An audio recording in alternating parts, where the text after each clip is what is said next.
Hey everyone, Professor Snart checking in here. It is Thursday, so we've just come out of our Wednesday due date for Unit 9, and we're moving into Unit 10. So I've just finished grading or watching the various, or listening to the various performances that people had found for the Unit 9, the kind of performance poetry midterm assignment. And man, I mean, they were just so good, such great choices and such a wide variety. I don't know if people had a chance to look through everybody's, but we had everything from the very performance-based kind of poetry slam sort of stuff, which is incredibly moving. And I'm sort of a sucker for this anyway.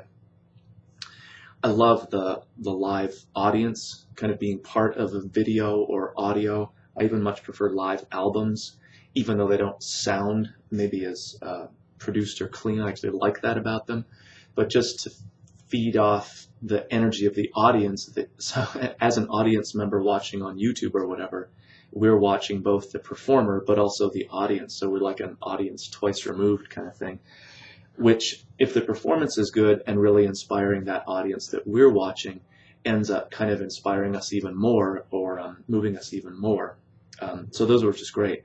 On the other end of the spectrum, we have the almost non-performance of someone like Billy Collins, who is an immensely funny and kind of profound poet, but because he's not so over the top or dramatic or as so obviously performing his work, it almost seems like he sort of wandered in off the street and now he's going to read some stuff from his book. But as was pointed out in the student's post here, and as you can see if you look at it, it really is, like anything, whether you like it or not, a performance. So there's the audience there who sort of laughs at the right time, so that allows us to laugh and engage in the humor.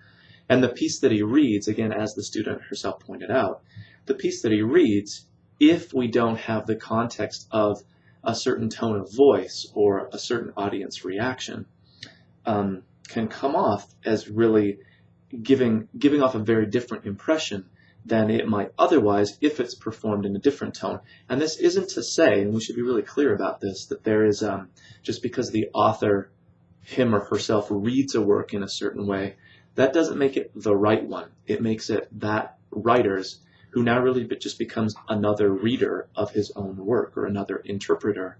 That just makes it one performance or presentation. It doesn't make it the right one.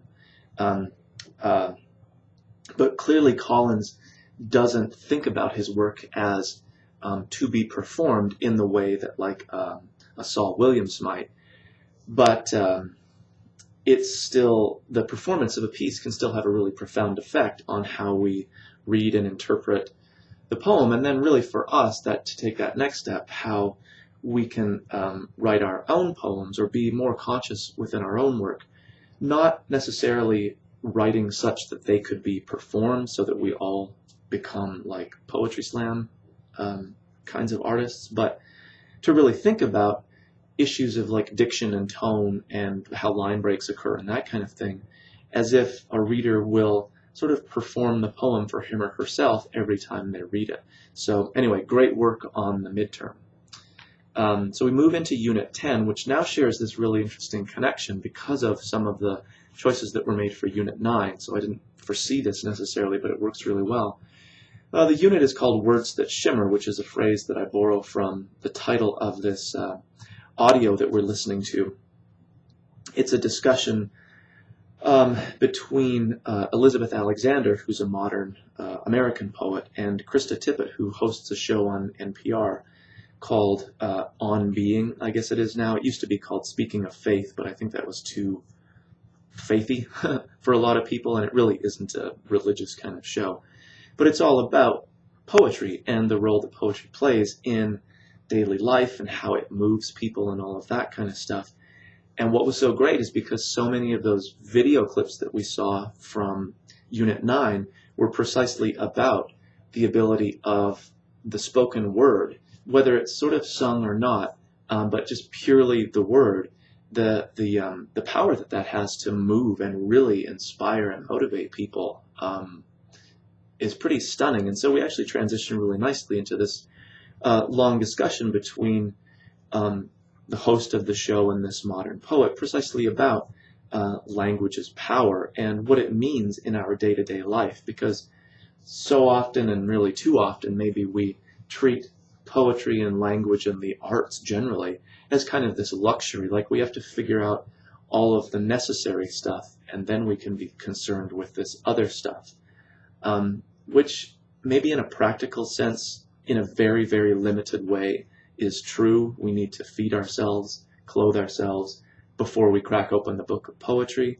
But I think the idea that we need to sort of have this perfect world arranged for ourselves, and then we can go see a concert or read a poem or write a poem, is completely and fundamentally wrong, which is an idea that you'll get out of this audio, and hopefully something that you got really in the background of every single performance from that Unit 9 assignment, that language, the spoken word, sharing that word with a community of interested people is as crucial as, you know, what's for dinner kind of a thing.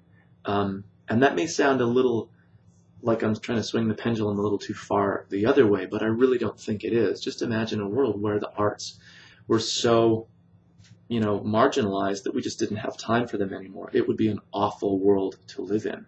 It would be an awful world to provide the necessities for. So anyway, you can think about all of that as you listen to this audio. And again, you might see some interesting connections between the ideas discussed here and the video that you found or that other people found for the Unit 9 assignment. Okay, so pretty straightforward discussion board here. I would suggest that you sort of read the discussion board questions and then listen to the audio and kind of maybe answer the questions as you go, pausing wherever you want to. There's a really, really great story about this particular poet who really gained notoriety when she read her work, or was chosen to read her work for Barack Obama's inauguration day. There's a great story she tells about the mic check portion of that, preparing for the performance. So I'll let you get to that. As always, if you have any questions, be in touch with me, and I will see everybody soon.